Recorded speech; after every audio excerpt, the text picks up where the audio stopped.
Drop down 2 wins where we will find the Penn State Nittany Lions. 9 right there, whole number, plus 100 to the over, minus 130 to the under. All 3 non-con games at home: Ball State, Auburn, Villanova. A little bit of a tough cross-division draw. You got to go to Wisconsin. You got to go to Iowa. You've got to face Illinois. He's going to be at home. We've got the changeover at offensive coordinator. We are hoping that Sean Clifford is going to be able to overcome what looks on paper to be very challenging. Yet another offensive coordinator for your quarterback. The pass catchers, I know that from the Around the Clock series, that some of the insiders around Penn State are excited about that group and kind of what they can be. We, like the Pac-12, will often say in these Big Ten episodes, we kind of have to look at last year through a little bit of a different lens than we normally would. So for the Nittany Lions sitting right at 9, which way are we going? Under. I think there's 2 guaranteed losses. I think with Wisconsin and Ohio State, I see several games, not several, but Indiana, it'll be curious. We'll talk about Indy here in a minute. Like, Indiana got over that hump last year, and I'm sure Penn State will be motivated and they'll be reminded of the call at the end of the game, and that's going to bother them. But it's a lack of confidence in Sean Clifford. Like you said, we're all hoping he's there, and the other options on that roster aren't great. So they're kind of all in on Sean Clifford with a new offensive coordinator and a new offense again. I love the way this team finished last year, and they didn't quit. They came back, and I think they'll come in with some optimism. But I feel like 9-3 is probably the likely outcome, but I don't really envision a 10-2. I could see much more likelihood of an 8-4. So I'm going to take the under. So I'm on the over, and I think that the one spot where we might be diverting is, or 2. Number 1, I'm kind of off Auburn, and maybe that's more sentimental or just sort of the general vibe that I've gotten. I might revisit my opinion on Auburn as a whole, but I've got that game as a win for Penn State. I agree with you. At Wisconsin's very tough, but I'm not really afraid of Iowa. Going to Iowa is difficult, but I look at this Penn State team as being very much on sort of its own level with Wisconsin, and then Iowa's maybe 5 points down, maybe 6 points down below that. And so I understand that it's a tough spot, but I will give them that win. So with Auburn and Iowa chalked up as wins, Wisconsin's a loss, Ohio State's a loss. And then I agree, 9-3, 9-3, I think is probably where we land here. But I do have confidence that this Penn State team maybe is getting priced in a way, especially with the plus value to the over, where we are overreacting a little bit to last year. So probably 9-3, but when we've got to pick a side here, I'm going over. I think the last thing Chip said is the most important part for my pick here. I'm going under. I'm not betting this at Will Hill with the under, but I might. I would probably not take the over with the Will Hill number. I actually agree with a lot of Chip's reasoning. I wanted to take the over, but for the cover 3 picks, we have to use Will Hill odds, which are minus $1.30 to the under on 9. But a lot of other books are sitting at 8.5 minus 120 to the over, and those are some books I respect, and I know will take action from guys who are pros. So I can't for the show take the over on 9 where I feel like I'm already giving away a half win.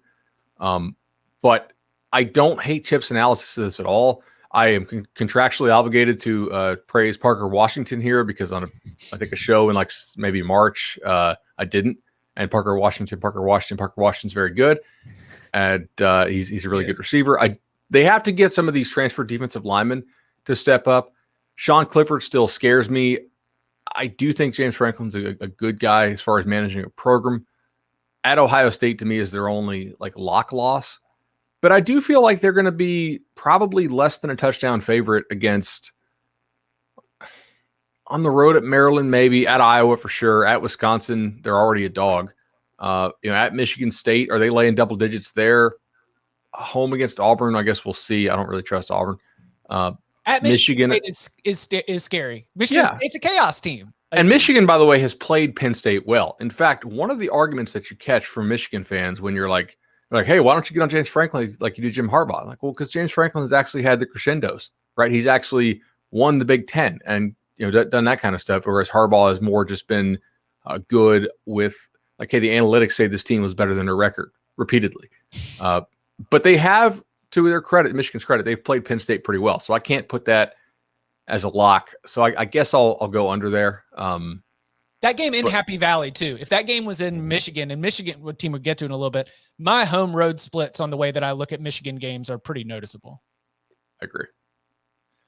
I'm on the under too. I mean, the correct answer at 9 is the push. I think this is a 9-3 team. And if there's 8 and 5s out there, 8.5s out there, you can go over there if you feel like it. But this is obviously, I feel like the way we're all talking, and none of us really care about last year as far as what happened with Penn State. We're just kind of writing it off. And I think for good reason, because I think last year was just kind of an outlier for what Penn State is. And I think the new offensive coordinator will help. From people I've talked to, it's just a much better fit for Mike Yurcich. Has been a better fit for the personnel they have, and he's just been a better fit personality-wise in that coaching room. And I do think, like you mentioned, Parker Washington, Bud, with him, Jahan Dotson, Keandre Lambert-Smith, they have 3 very good receivers there that they can put on the field. The tight end, they have a guy, Brenton Strange, who was very promising last year, who I think is going to be able to kind of step up and take on a larger role in that offense. And I think a huge thing for them offensively is getting Noah Cain back. And if Noah Cain's healthy, that was like their run game last year. That was kind of what sank their offense overall, because if you think about like James Franklin teams in at Vanderbilt and at Penn State, typically his better teams have always had good run games. And last year, Penn State just really didn't have one. And I think getting Noah Cain back and the kind of big playability that he could bring to that offense will be a huge, huge boost to them. And defensively, there are concerns. They've only got one starter returning on the defensive line, and PJ Mustipher. But Bud, you mentioned the transfers: Derek Tangelo from Duke and Arnold Ebiketie from Temple. And I hope I'm pronouncing that right. If I got it wrong, I'm sorry, Arnold. But these were 2 guys that Ebiketie I remember seeing at Temple when I would watch. I saw a couple Temple games last year, and me, when I watch, I focus on the lines. He was a guy that just kind of flashed. He stood out. It was like. In a couple of those AAC games, it felt like I was watching a guy that belonged in a different league than the one he was in. So I think that will help out Penn State's defense. The secondary should be good. I think there's a lot of talent there. I think that's a huge thing, especially if you're going to even dream of competing with Ohio State. You need a strong secondary. So I think that's a boost. So I do think this is a team that's going to win 9 games, but the schedule's really difficult. You get Washington on the road. You've got Ohio State. You've got Auburn. You've got Michigan. You've got Michigan State. I think Ohio State and Wisconsin are probably losses. And there's a very good chance you're going to love one of those other games. That road trip to Iowa, another tough game for the Nittany Lions. So I think 9-3 is the right answer, but I think 8-4 is more likely than 10-2. I love going against the group. You really are. You are like the show contrarian this year. Like Bud, Danny, and I are in lockstep, and you're over here like, nah, you're idiots. Nah, it won't storm. I can get 18 in. Let's go. That's what it feels like.